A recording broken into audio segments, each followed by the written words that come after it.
Welcome back, everybody. You're listening to the Arwen Lewis Show, and you just heard Jacob Cole's song "Chasing Ghosts." Chasing Ghosts. And Jacob Cole is my special guest here this morning. I don't know why I'm stumbling over my words so much today. Yeah. Start from the top. Sorry. All right, That's start the great again. thing about recording. Mhm. Yeah, It's afternoon. It's starting to get a little Morning. warm. Yeah. all right, here we go. 3, 2, 1. Good morning, everybody. This is Arwen Lewis, and you're listening to the Arwen Lewis Radio Show. And you just heard Jacob Cole's song "Chasing Ghosts." And I'm here today with Jacob Cole as my special musical guest. We're promoting his show at the Hitching Post 2 this Sunday, July 9th from 2 to 4 p.m. And we're going to be premiering on the Arwen Lewis Show, his song "Easy Street," so don't go anywhere.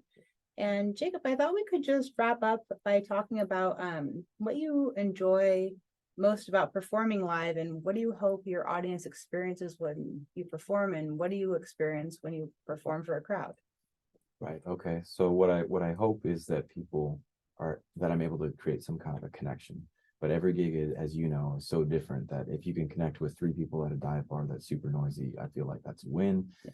And then if it's a very intimate crowd like at Lost Chords and then hopefully like the Hitching Post, I think if people get something personal that affects them in a positive way from a song, from a lyric, from a melody, for me, that's a net positive.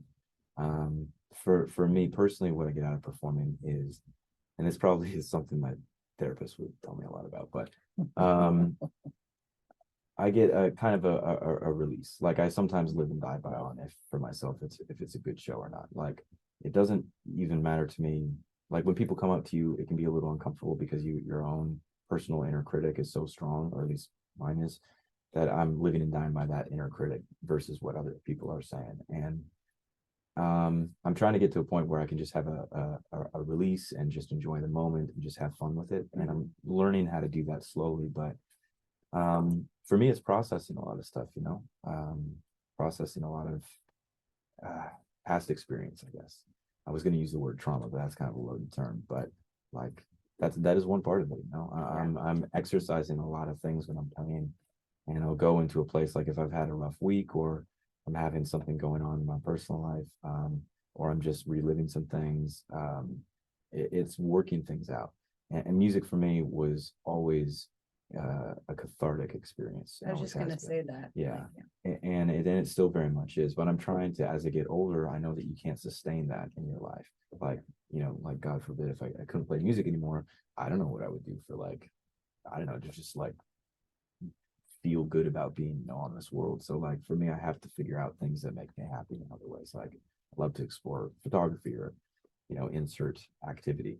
But in the meantime, yeah, music is, whether fortunately or not, it's my biggest form of cathartic release at this point. But I think it's like it really just creates community too.